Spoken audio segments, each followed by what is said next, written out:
Hi ha moltes fotografies a internet. Ell té una web que es diu lacuevadehercules.com i bueno, la veritat és que aquestes coses s'han de sentir en primera persona. Pues saludem-lo, ¿no? Sí, bueno, yo no sé si está en Alberto, ¿estás ahí? Sí, estoy aquí, dime. Hola, Alberto. Buenas noches. Buenas noches. Alberto, antes que nada, también, ¿cuál es tu opinión respecto a, tus conclusiones respecto a todo lo que está pasando en la Tierra? ¿Ves alguna relación entre los terremotos, la nieve en Barcelona, pues que nos ha dejado 2 días que era un caos absoluto? ¿Ves alguna relación? Sí, toda.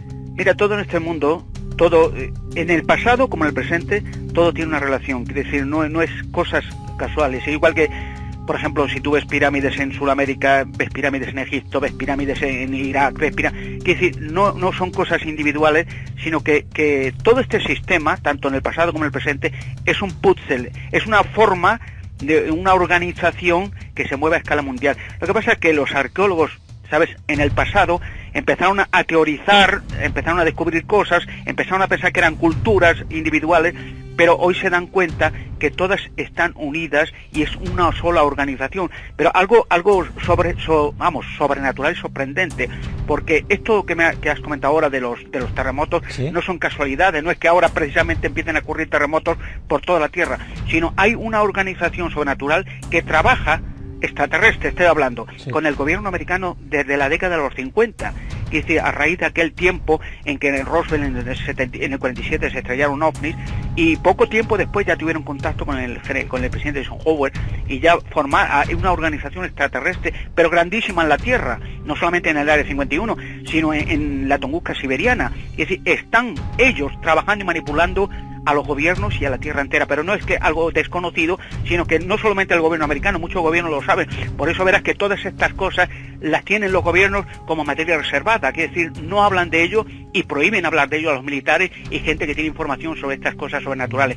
Los terremotos son operaciones con antenas que tienen en Alaska y en otras partes de la Tierra, incluso en Rusia, ¿sabes?, que son preparación para una hecatombe, para una tercera guerra mundial, con la excusa de que la humanidad, hay una superpoblación de 6.500 millones de habitantes y están instando a los gobiernos de que hay que eliminar a la mitad para que sobreviva la tierra, los animales, el agua y todo esto. Alberto, me estás poniendo el miedo en el cuerpo. No, pero es que es verdad, no estoy hablando de fantasía, eso lo sabe mucha gente. Lo que pasa es que los militares, o igual que la NASA, tienen contratos y juramentos. Ninguno de la NASA puede, por ejemplo, declarar los astronautas lo que han visto, lo que han fotografiado en la Luna y en Marte y tal, porque sabe que se juegan la carrera, incluso la vida. Fíjate que hace unos años, por ejemplo, para que veas cómo está la cosa, el gobierno de Israel trabaja unido con el gobierno americano de toda la vida, ¿no? Sí. Bueno, pues solamente fíjate, eso para que te hagas una imagen, un judío, un ingeniero, por solamente declarar en los medios de comunicación que Israel estaba construyendo una central nuclear, pasó 12 años de cárcel. O sea que la NASA tiene juramentos de que si hablan y dicen lo que han visto en la Luna, lo que han visto en Marte, lo que han filmado los astronautas, lo que tienen de restos de alienígenas y de ovnis estrellados en diferentes bases norteamericanas, se juegan no solamente la carrera, sino la cárcel de por vida. O sea que todo esto es un entramado gigantesco. Yo doy fe de lo que dice Alberto, porque cuando trajimos para Exopolítica a algunos de los, por ejemplo, al astronauta Brian O'Leary, pues nos comentaba de que, bueno, es que él tiene prohibida la entrada en Estados Unidos. O sea, él es un astronauta hereje, que lo tuvimos que traer vía Venezuela. Sí. Y otra cosa, Alberto, a esa reunión que has comentado antes sobre que hubo después de la caída de esos platillos, que luego les informaron y tal, con Eisenhower, pues Bob Dean, el que dijo una frase que me encantó mucho, que dice que la verdad nos hace libres, pero al principio cabrea, y estoy de acuerdo, ¿vale? Es verdad, pues nos comentó a eso de las 2 de la madrugada tomando una cervecita, que él estuvo en esa reunión. Claro. ¿Sabes? O sea, es tremendo. Sí, claro, cuando lo oyes en primera persona, la cosa... Pero bueno, Alberto... Ya en parlarán son temas. Pero, Alberto, es que el tema que tú has estudiado tantísimo, bueno, es impresionante. O sea, a mí, las conversaciones que he tenido contigo, y mira que cuesta de ponerme a mí tal, pero me has puesto el pelo de punta. A ver, ¿no? ¿qué es eso de la cueva de Hércules? Bueno, quería hablar de 2 temas que me importan a mí y que le importa a todo el mundo. Quiere decir, la cueva de Hércules la quiero comentar también. O sea, es un descubrimiento que llevo yo desde hace muchos años, ¿no? ¿Puedo comentar las 2 cosas? Sí, por supuesto. La cueva de Hércules, bueno, es un descubrimiento mío de hace muchos años en Toledo. Pues ya, gracias a Dios, tengo una capacidad muy grande para descubrir cosas, para saber cosas, ¿no? es como alguien que tenga un don para la música, para el arte, las matemáticas, yo lo tengo para descubrir cosas. Para mí no existe el problema para descifrar cosas, enigmas que la gente no puede descifrar. Quiere decir, como son asuntos sobrenaturales, pues solamente una mente especial lo puede descifrar. Es como tener una llave para abrir ciertos enigmas. Bueno, en la Cueva de Hércules yo hace muchos años me interesó, porque yo he estudiado en Toledo de joven, luego estudié en Valencia en la Facultad de Derecho.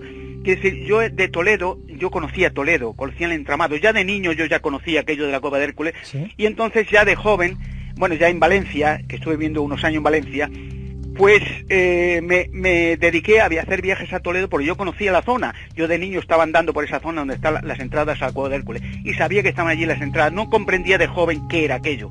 Yo sabía que había cosas allí y veía cuerpos que hay dentro de rocas también. Entonces empecé a investigar y empecé a buscar planos, mapas antiguos en las bibliotecas de toda España, y hallé mapas de las entradas, mapas de la Cueva de Hércules, de los viajes que hizo Salomón hace 3000 años a Toledo, desde Israel, desde la base de Ezión-Geber, puesto que, aunque esto parezca fantástico, Salomón, Dios le dio una sabiduría especial, es lo que te digo de los dones que tienen ciertas personas, y pudo construir naves voladoras. O sea que cuando tú lees Las Mil y una Noche, el clásico árabe, ¿sí?, de que habla de las naves voladoras de Salomón, la gente piensa que es fantasía. No es fantasía, es verdad. Salomón pudo construir naves en una zona de Israel costera, Ezión-Geber. Incluso la Biblia habla de las naves de Salomón que cada 3 años volaban a Tarsis para coger oro de Ofir que construyó Salomón con la mesa que construyó también, que es un ordenador superpotente. Lo que dice en Las Mil y una Noches, una mesa con un espejo que se puede ver en escenas del pasado y del futuro. Bueno, pues Salomón fue expresamente hace 3000 años a Toledo y dejó allí una colonia de judíos que sigue hasta el día de hoy. ¿Sí? La colonia de judíos más antigua de España, en Toledo. Y entonces construyó una cueva que en principio se llamaba la Cueva de Salomón. Luego los romanos, todas las culturas respetaban la cueva aquella porque era prohibido entrar allí, tenían miedo, superstición, y se llamó por culpa de los romanos la Cueva de Hércules, pero su título original, la Cueva de Salomón. Cueva de Salomón. Exacto. Y entonces allí dejó ese ordenador que te hablo, la mesa de Salomón, tan buscada por tanta gente, incluso por la CIA norteamericana, los templarios, por el Vaticano, están buscando como locos esa mesa, unos para hacerlo público, negociar con ella, porque hay una leyenda de los falsos cronicones de Toledo que reza que el que tenga la mesa de Salomón o que la consiga, será dueño del mundo, conseguirá el mundo. Es lógico porque se puede hacer todo con esa mesa, puedes hacer todo. Salomón hizo toneladas de oro de Ofir, que es un ordenador que puede transfigurar imágenes geométricas en la realidad, o sea, transmitir energía en materia. Bueno, es complicado de explicarlo. Bueno, allí sí. Salomón dejó la mesa en ciertas cuevas descubiertas por mí y dejó o construyó 2 robots mecánicos metálicos, 2 robots para cuidar de la mesa. Entonces, la primera no podía entrar nadie, había una prohibición de entrar en esa cueva porque tenía un propósito que se va a cumplir ahora. Y entonces los reyes godos que cuidaban, que entonces eran los dueños de España, por así decirlo, los godos, tenían que poner un candado cada rey godo nuevo que entrara en el poder, en el trono. Y entonces el último rey godo, en el año 711, Rodrigo, no puso su candado, porque esa cueva tenía que ser impecable, tiene que tener el sello hasta el tiempo actual. Y entonces se aventuró a romper los candados y entró en la cueva, por unos túneles de 2 kilómetros de largo. Y allí halló la mesa, efectivamente no entendía Rodrigo qué era aquello que entró con la corte, y entonces los robots estaban funcionando todavía después de miles de años, seguían funcionando porque tienen un material indestructible, irreparable por sí mismo, como los ovnis de Roswell. Y entonces Rodrigo selló de nuevo la entrada por miedo, y la maldición era que si alguien osaba entrar en esa cueva antes del tiempo prescrito, España se perdería. Y efectivamente, a partir del 711 hubo una invasión árabe gigantesca y dominó España y gobernó en España los árabes por 700 años hasta el año 1492, en que los reyes católicos echaron el último baluarte árabe en Granada, en Boatí. Entonces, en el año 1546, por segunda vez, un cardenal de Toledo, el cardenal Juan Martínez Silicio, mandó una expedición por otra entrada que yo descubrí en el callejón de San Ginés número 3, y mandó esa expedición, y vieron la mesa y vieron los 2 robots en funcionamiento. Pero claro, el terror que les dio a aquella expedición, murieron todos al poco tiempo. Pues es como una maldición constante. y entonces el cardenal Silicio selló de nuevo la cueva por el callejón de San Ginés, estoy hablando, sí, hay varias entradas, ¿no? Yo las conozco todas. Y entonces se selló aquella entrada, y hasta que yo empecé a investigar, conseguí rápidamente planos, conseguí las pruebas, conseguí las entradas, y me puse en contacto, esto hablo de hace años, ¿no? ¿Y qué has encontrado en la cueva tú? Está la mesa de Salomón y los dos robots, y un escrito antiguo, un papiro, en el cual está descrita la invasión árabe acontecida en el año 711, aunque el papiro estaba hecho por Salomón. Bueno, yo me puse en contacto con el alcalde de Toledo, José Manuel Molina, ¿sí?, y su gabinete de prensa. Tengo cartas de ellos, naturalmente, y les dije que yo, bueno, ya me conocían además, porque era investigador, que era de Toledo, que había investigado esto, ya me conocían, porque ya tenía escritos de míos y tal, porque yo me había puesto en principio con el presidente de Castilla-La Mancha, José Bono, que ahora es presidente del Congreso de Diputados, y entonces siempre había excusas. Perdón. Escribí a los arqueólogos y me decían que no podían ellos hacer nada, que no podían dar permisos, y entonces el alcalde de Toledo, o el exalcalde, me escribió varias cartas que ellos lo iban a hacer por mí, que ellos me iban a ayudar a aportar todos los permisos necesarios, porque era un crimen que un patrimonio de la humanidad se mantenga en secreto, que le mande los planos, que me van a ayudar, y lo hacen público rápidamente. Me confié, le mandé los planos, le mandé cartas, fotocopias naturalmente, y lo que hizo el consorcio y el Ayuntamiento de Toledo, ¿sí?, fue rápidamente comprar todas las casas que están encima de esos túneles en el callejón de San Ginés 3 en Toledo, y echar a todos los vecinos rápidamente, porque hay varios túneles que se conectan uno con otro. De hecho, Toledo está invadido de túneles. ¿Y ahora a qué punto estás ahora mismo? Bueno, en total, que ya me prohibieron ir a Toledo, cogieron a Radio Televisión Castilla-La Mancha, le prohibieron que yo hablara allí, y mis colaboradores tampoco, mandé un abogado en Toledo, que se llama Óscar Marín, pagándole para que investigase, puesto que yo lo conseguí años antes, los derechos de descubridor de la Cueva de Hércules por las Cortes Generales de Madrid. No, y tengo cartas de la reina de España, del rey de España, de muchas personalidades que me querían apoyar o que me animaban a que siguiera con los descubrimientos de la Cueva de Hércules, porque era importantísimo. ¿Cartas de la reina de España? Sí, muchas, incluso de JJ Benítez. JJ Benítez se puso en contacto conmigo, que me conocía por otros, que decía que sabía de estas cosas, pero que había oído, tengo cartas de él, no estoy mintiendo, que había oído que eso era verdad, pero que tenía miedo, no obstante que estaría dispuesto a venir conmigo en secreto, porque él no se la jugaba. ¿Y qué crees que está pasando ahora mismo ahí? Bueno, ahora mismo ha pasado que han comprado las entradas, han cobrado el Ayuntamiento de Toledo varios millones de euros, han pedido, se los han embolsado naturalmente, y han hecho de esa entrada, la han tapiado todo, los túneles los han tapiado rápidamente, y han puesto museo público de la Cueva de Hércules en Toledo, y alarmas, detectores, vigilancia para que nadie entre por allí, porque no quieren que entre nadie, y tiene su lógica. Hay una profecía de los falsos cronicrones de Toledo, cuando se entró por segunda vez, que rezaba de la siguiente manera: que la próxima vez, que por tercera y última vez se entrara a la Cueva de Hércules, vendría una gran hecatombe en Toledo y caería la Iglesia Católica y el Vaticano. Oye, pero tú entraste. Bueno, espérate, pero hay que hacerlo público. Entré, pero hay que hacerlo público, ¿sabes? El que yo diga que entré, lo que hay que hacer es público, y llevar allí a los arqueólogos y llevar allí a la gente y a la televisión, y que lo filmen. Eso es el punto, para que lo saquen adelante. No, el que yo lo diga puede ser verdad, puede ser mentira, aunque tengo pruebas y documentos por todas partes. ¿Entiendes? Sí. Que esa mesa se saque.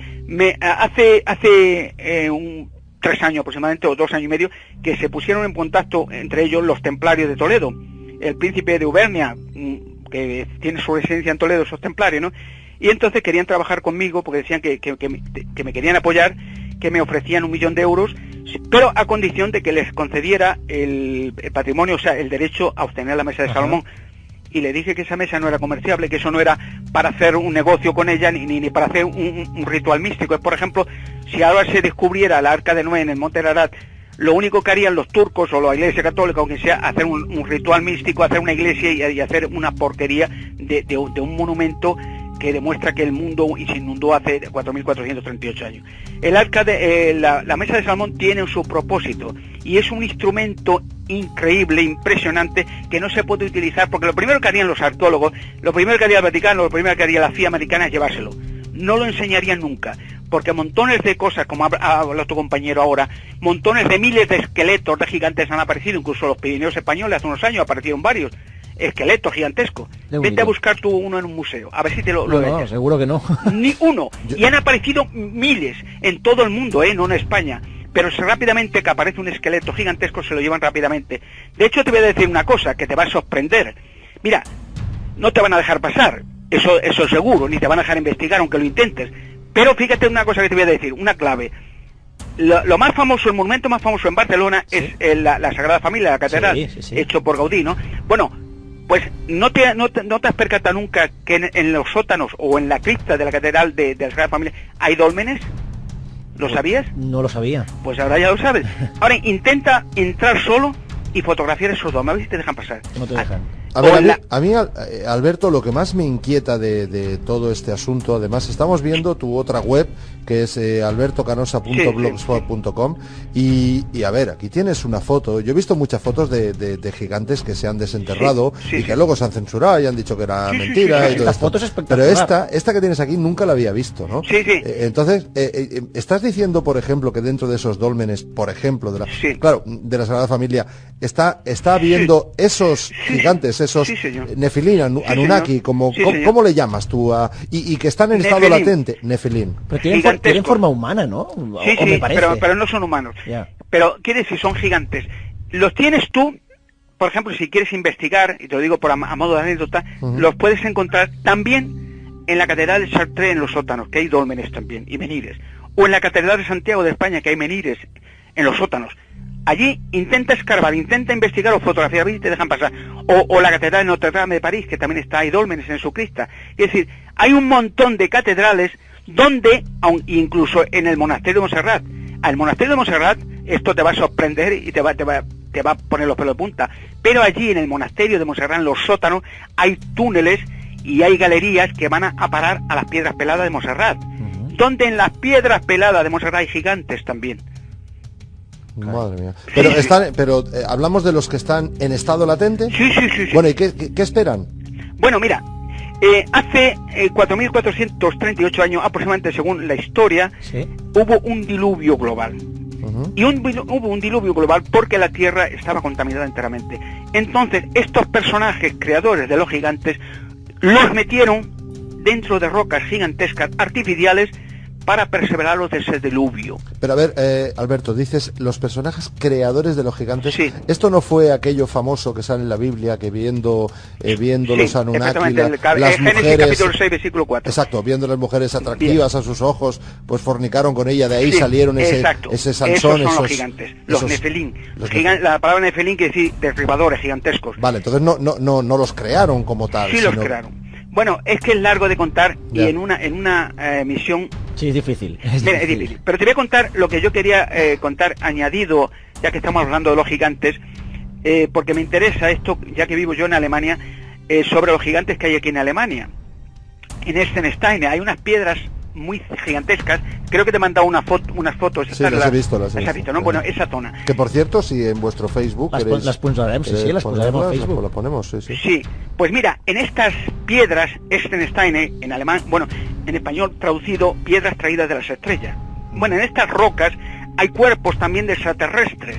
Bueno, estas rocas son el centro de culto hasta el día actual en los solsticios de verano e invierno por montones de organizaciones, por el Vaticano también, una comisión, por ocultistas, satanistas, espiritistas, neonazis, etcétera, van a rendir culto, incluso sacrificios de niños en esas rocas. Bueno, en el Tercer Reich, en el año 1933, cuando Hitler hizo un concordato con el Vaticano, mandó, porque Hitler y Heinrich Himmler, jefe de la SS y de la Gestapo y de los campos de exterminio, por medio de la secta Thule, le mandó hacer dos cosas, porque claro, Hitler y los nazis, Himmler, Goebbels, Rudolf Hess y toda esta gente solamente trabajaba bajo las órdenes y directrices de la secta satánica Thule, y también luego más tarde una secta ocultista Brill, que construyeron ovnis. Bueno, eso es otra historia. Sí. Bueno, pues entonces le mandó a la secta Thule a Heinrich Himmler que compraran un castillo cerca de Stenstein, cerca de esta piedra, en el castillo de Bebelsbruck, en Paderborn, donde Himmler hizo la central de la SS para meter a la élite de la SS en ese castillo.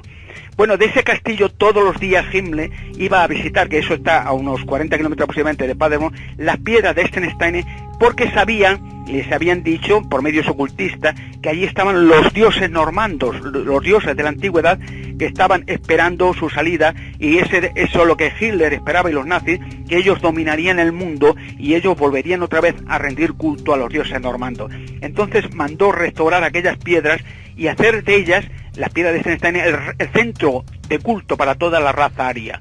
Yo hace ya años, igual que el mismo instinto, yo viviendo aquí en Alemania, fui a aquellas piedras y enseguida localicé donde están los cuerpos de gigantes y cuerpos de extraterrestres. Por cierto, que en esas piedras frecuentemente se ven aparcados ovnis arriba. Bueno, pues allí empecé yo a investigar, empecé a hacer fotografías, análisis, y estaban allí los cuerpos. Y me puse en contacto con la representante del lugar arqueológico de esas piedras, una señora que se llama Elke Troide, que es directora del Museo Arqueológico de él. Y le dije que yo había descubierto aquello y que sería interesante analizar esas rocas o abrir alguna de ellas para sacar alguno de esos cuerpos. ¿Qué te dijo? Pues me dijo la mujer, y tengo cartas de ella, claro, que bueno, que ella lo sabía también, que ella ya sabía eso de los cuerpos, que ya lo tenía, pero que estaba prohibido tocar y analizar esas rocas. Que ella rápidamente puso, tras mi advertencia, unas puertas metálicas, que tengo fotos de ella, para que nadie tenga acceso a esas rocas. Y que lo sabía, pero que nunca permitiría ni ella, ni dejarme a mí tocar o analizar ninguna de esas rocas. Y entonces le dije yo a esta señora que yo haría, que son un crimen contra la humanidad, porque ocultar esos descubrimientos, que total, porque van a desbaratar la historia de la humanidad mal escrita y falseada. Hay que reescribirla de nuevo de otra manera.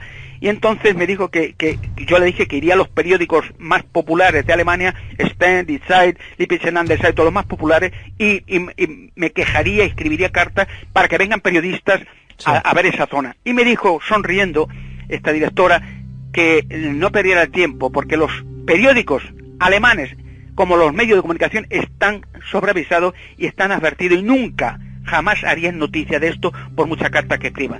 Yo escribí varias cartas, infinidad, y nunca tuve una respuesta. Alberto, esto es como una conspiración global casi, ¿no? Mira, en los gobiernos del mundo, bueno, del mundo occidental, estamos hablando de aquí de Europa, de América, Sudamérica y tal, todos al unísono trabajan acondicionados por el gobierno norteamericano. El gobierno norteamericano trabaja acondicionado y dirigido por la CIA norteamericana.